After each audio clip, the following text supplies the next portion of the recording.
ہم اپنا آج کا سبق شروع کرتے ہیں۔ اعوذ باللہ من الشیطان الرجیم، بسم اللہ الرحمن الرحیم۔ کیا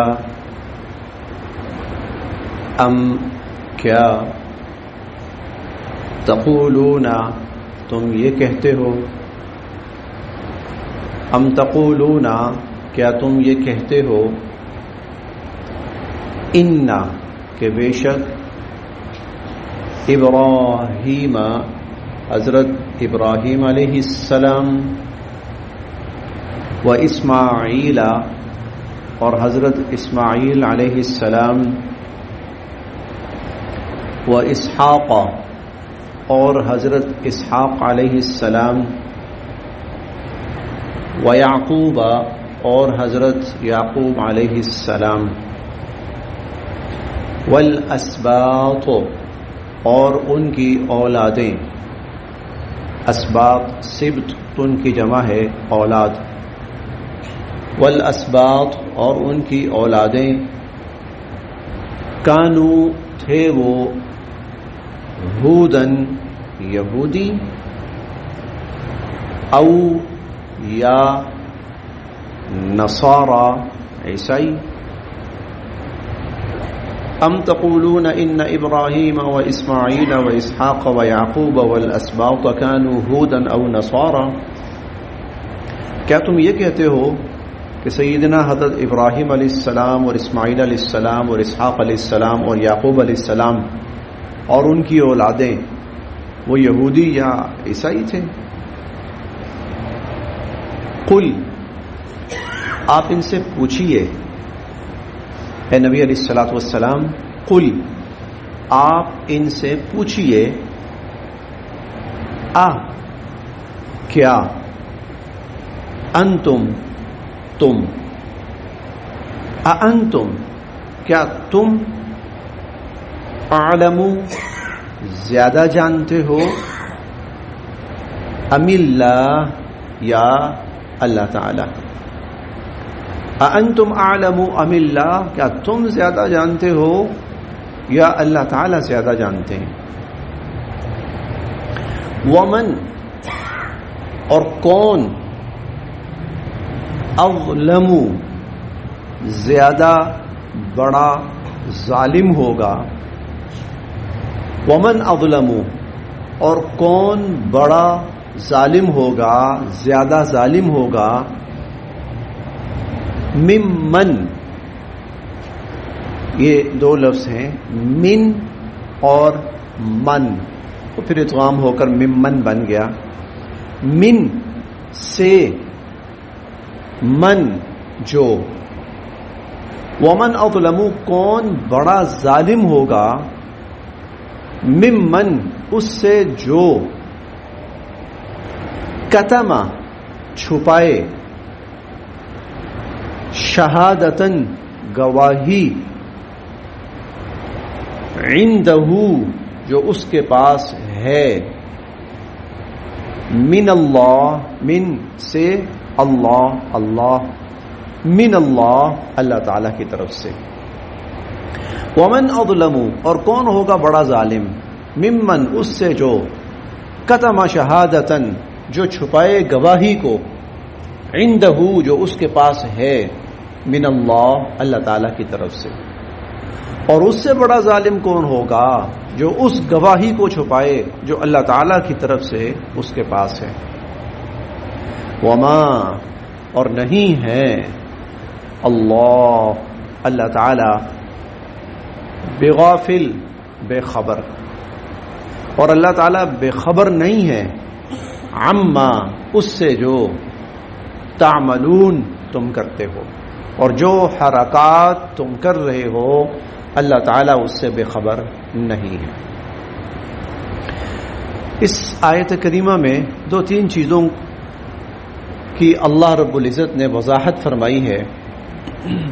ایک تو یہود و نصارہ کے اس باطل دعوے کی تردید جو پہلے بھی آئی ہے، اور وہ باطل دعویٰ ان کا یہ تھا کہ یہود کہتے تھے کہ ابراہیم علیہ السلام اور ان کا سارا خاندان یہودی تھا، اور نصارہ کہتے تھے کہ نہیں نہیں، عیسیٰ علیہ السلام، حضرت ابراہیم علیہ السلام اور ان کا سارا خاندان، ان کی اولادیں، وہ سب عیسائی تھے۔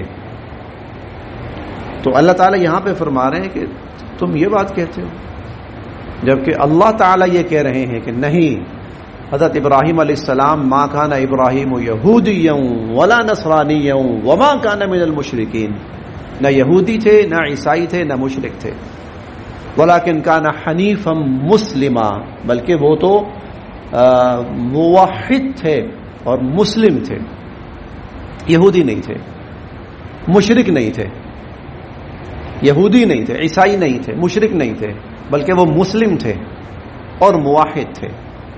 اور اس وقت جب یہ قرآن کریم کا نزول ہو رہا ہے، مسلم کی اصطلاح یا تو ان کے لیے استعمال ہوئی تھی، سیدنا حضرت ابراہیم علیہ السلام اور ان کی اولادوں کے لیے، یا پھر ان کے لیے استعمال ہو رہی تھی۔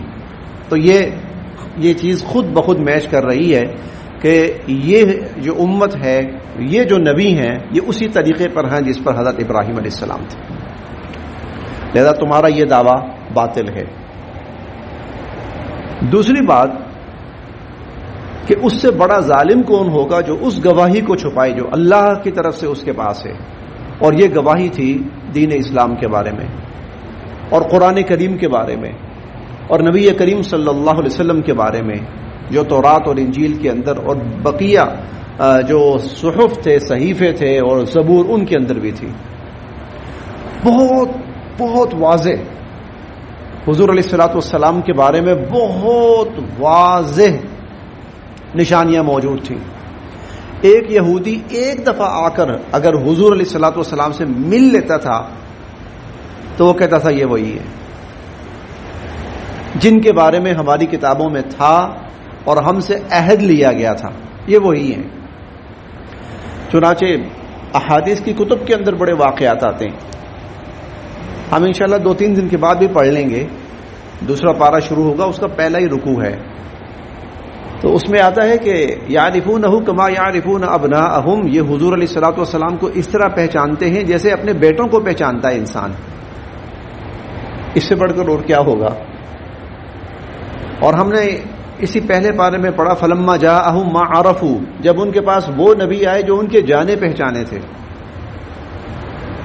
آپ اندازہ اس بات سے لگائیں کہ حضور علیہ الصلوۃ والسلام کی ایک زوجہ محترمہ ہے اور ان کا نام ہے حضرت صفیہ رضی اللہ تعالی عنہا۔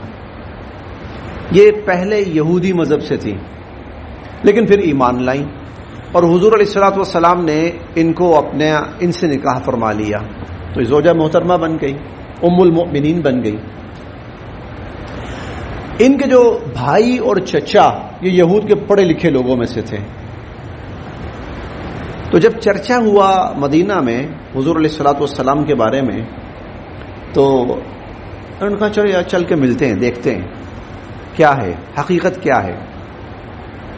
آئے حضور علیہ الصلوۃ والسلام سے بات چیت کی، ملاقات ہوئی، باہر نکلے تو وہ جو چچا تھا وہ کہتا ہے، حضرت صفیہ رضی اللہ عنہ کا جو چچا تھا وہ کہتا ہے بھائی سے، کہتا ہے کیا پایا تم نے؟ کہتا وہی ہیں 100% وہی ہیں، 100% وہی ہیں۔ تو پھر بھائی کہتا ہے، چچا کہتا ہے کہ پھر جب 100% وہی ہیں تو کیا خیال ہے، پھر تمہارا کیا پروگرام ہے؟ کہتا ہے جب تک جان میں جان ہے ان کی مخالفت کرنی، ان کو کامیاب نہیں ہونے دینا۔ حضرت سلمان فارسی رضی اللہ تعالی عنہ جب حضور علیہ الصلوۃ والسلام کے بارے میں سنا تو یہ چلے، بڑے مشکل مراحل طے کر کے مدینہ منورہ تک پہنچے۔ اب سنا تھا کہ نبی جو ہیں ان کی 3 علامات ہیں، اور وہ علامات یہ ہیں، ایک علامت یہ ہے کہ اگر ان کو صدقہ دو گے تو وہ اپنے لیے قبول نہیں کریں گے، ہدیہ دو گے تو وہ اپنے لیے قبول کر لیں گے، اور تیسرا یہ ہے کہ آپ کی کمر مبارک کے اوپر وہ مہر نبوت ہے۔ تو سوچا چلو میں دیکھتا ہوں، جانچتا ہوں وہی ہیں۔ تو پہلے دن کچھ لے کے آئے، کہا جی یہ صدقہ ہے۔ تو حضور علیہ الصلوۃ والسلام نے فرمایا بھائی ہم تو استعمال نہیں کرتے، صحابہ کرام سے فرمایا بھائی وہ ربا ہیں، محتاج ہیں، ان میں تقسیم کر دو۔ دوسرے دن آئے، کہنے لگے جی یہ ہدیہ ہے، تو حضور علیہ الصلوۃ والسلام نے اپنے لیے رکھ لیا کہ ہدیہ تو ہمارے لیے جائز ہے۔ جب یہ دو علامات ہو گئیں تو پھر اس کے بعد انہوں نے ہیلا بہانا کوئی شروع کر دیا، کسی طرح مہر نبوت کو دیکھوں۔ حضور علیہ الصلوۃ والسلام پہچان گئے، آپ نے مہر نبوت ان کے سامنے ظاہر فرما دی۔ تو یہ یعنی کہ یہ نہیں تھا کہ ان کو پتہ نہیں تھا، پتہ تھا۔ کیسے پتہ تھا؟ ان کی کتابوں کے اندر بڑی وضاحت سے سب کچھ لکھا ہوا تھا، تفصیل کے ساتھ جانتے تھے حضور علیہ الصلوۃ والسلام کو۔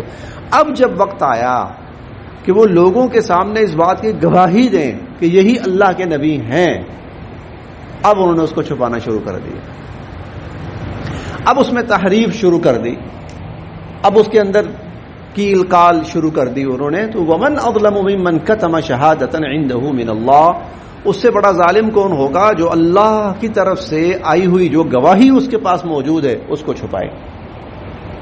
وما اللہ بغافل عما تعملون، اور پھر تیسری بات یہ ہے کہ جو کچھ تم کر رہے ہو تمہارا کیا خیال ہے، اللہ کو نہیں پتا؟ اللہ تعالیٰ تمہارے اعمال، تمہاری حرکات سے بے خبر نہیں ہے۔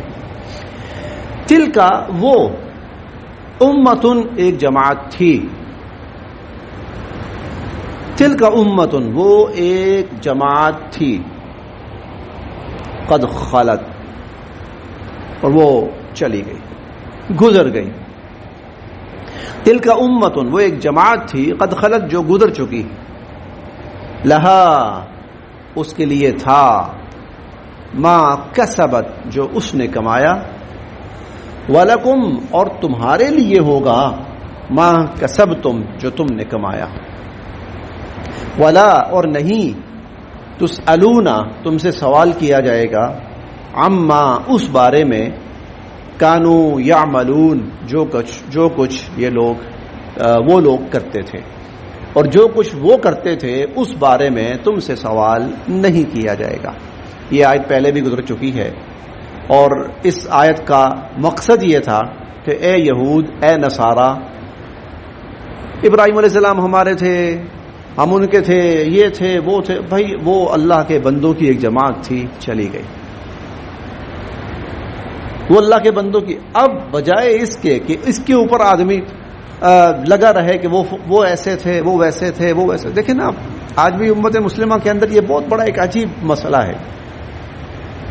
وہ جو پہلے بزرگ جو چلے گئے دنیا سے نا، انہی کو لے کر ہم لڑ رہے ہیں آپس میں،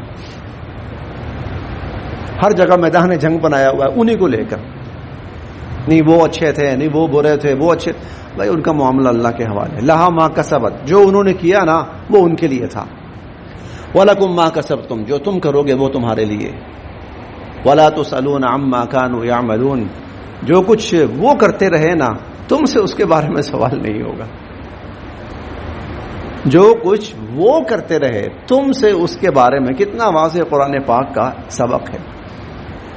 ایک تو یہود و نصارہ کے لیے بھی ہے یہ پیغام، بھائی وہ اللہ کے بندے تھے، گزر گئے، اپنی بات کرو، اب بات کرو، اب کون نبی ہیں، اب جو نبی ہیں ہاں ان پر ایمان لاؤ، تم سے عہد ان کے بارے میں ہے، ان کا زمانہ ہو گیا، گزر گیا، وہ چلے گئے، جو انہوں نے کمایا۔ اگر تم یہ کہو نا کہ چونکہ ہمارے نام کے ساتھ ابراہیم علیہ السلام کا نام لگتا ہے یا ان کی نسبت لگتی ہے، بس یہ ہم تو بخشے بخشائے، تو بھائی لہا ما کسبت ولکم ما کسبتم، وہ بخشے بخشائے ہیں اپنی بنیاد پر، اور تم بخشے بخشائے جاؤ گے اپنے اعمال اور اپنے ایمان کی بنیاد پر۔ ان کے ایمانوں کی بنیادوں پر تم نہیں بخشے جاؤ گے، تم اپنے ایمان اور اپنے اعمال کی بنیاد پر بخشے۔ اور ہمارے لیے بھی سبق ہے، سبق یہ ہے بھائی پہلوں نے جو کچھ بھی کیا ہے نا وہ اللہ کے پاس جا چکے ہیں، ان کا حساب بھی ہو چکا ہے، سوال جواب حساب اللہ پاک نے کر دیا ان کا۔ قیامت کے دن بھی اللہ تعالیٰ ان کا معاملہ ان کی بنیاد پہ کریں گے، اور جو کچھ تم کرو گے نا وَلَكُمْ مَا كَسَبْتُمْ، جو تم کرو گے ٹھیک ہے وہ تمہارے لیے۔ انہوں نے کیا کیا تم سے سوال نہیں ہوگا۔ ہمارے ہاں نا یہ حضرات صحابہ کرام رضوان اللہ علیہم اجمعین کے درمیان کچھ اختلافات رونما ہوئے، مجھ سے سوال نہیں ہوگا، مجھ سے سوال نہیں ہوگا، ہم میں سے کسی سے نہیں ہوگا۔ ان کے درمیان اگر کوئی معاملہ کسی بھی طرح کا پیش آیا، مشاجرات صحابہ ہیں رضوان اللہ علیہم اجمعین، ٹھیک ہے، ہم زمانہ لوگوں کے درمیان بہت دفعہ اونچ نیچ چلتی رہتی ہے. ہم زمانہ جو لوگ ہوتے ہیں ان کے درمیان اونچ نیچ چلتی رہتی ہے. ہم آج بھی اسی کو لے کے بیٹھے ہیں. اس نے ٹھیک کیا, اس نے غلط کیا, اس نے غلط ٹھیک کیا, اس نے غلط کیا, اسی کو لے کے بیٹھے ہیں. ارے ولا تسألون عما كانوا يعملون, جو کچھ وہ کرتے رہے تم سے سوال نہیں ہونا اس کا. اور اگر اس ٹھیک غلط میں ہم کسی غلط کی طرف جھک گئے یا صحیح کو غلط کہہ دیا, حالانکہ وہ دونوں صحیح ہیں, وہ سب صحیح ہیں اپنی جگہ پر, ان میں سے کوئی بھی غلط نہیں ہے, ان میں سے کوئی بھی غلط نہیں ہے. اور اگر کوئی ہے معاملہ تو وہ تو کب کا بھگت چکے ہیں, ان کا معاملہ کب کا ختم ہو چکا ہے. ان کو 1400 سال ہو گئے دنیا سے گئے ہوئے, قبر میں گئے ہیں, حساب کتاب ہو گیا ان کا, ان کے فیصلے ہو گئے, اور ہم آج بھی بیٹھ کر اسی پہ لڑ رہے ہیں. ولا تسألون عما كانوا يعملون, جو کچھ انہوں نے کیا تم سے سوال نہیں ہونا. جب سوال نہیں ہونا تو تم کیوں بے وقوف ہو کے ان کے معاملات کو لے کے آج بھی بیٹھے ہوئے ہو. اس کا نتیجہ انتشار کے سوا اور گمراہی کے سوا کچھ نہیں نکلنا. تلک امۃ قد خلت, وہ ایک جماعت تھی چلی گئی, گزر چکی. لہا ما کسبت, جو انہوں نے کیا نا ان کے لیے تھا. وَلَكُمْ مَا كَسَبْتُمْ, جو تم کرو گے وہ تمہارے لیے. وَلَا تُسْأَلُونَ عَمَّا كَانُوا يَعْمَلُونَ, اور جو کچھ انہوں نے کیا اس کے بارے میں تم سے سوال نہیں ہوگا.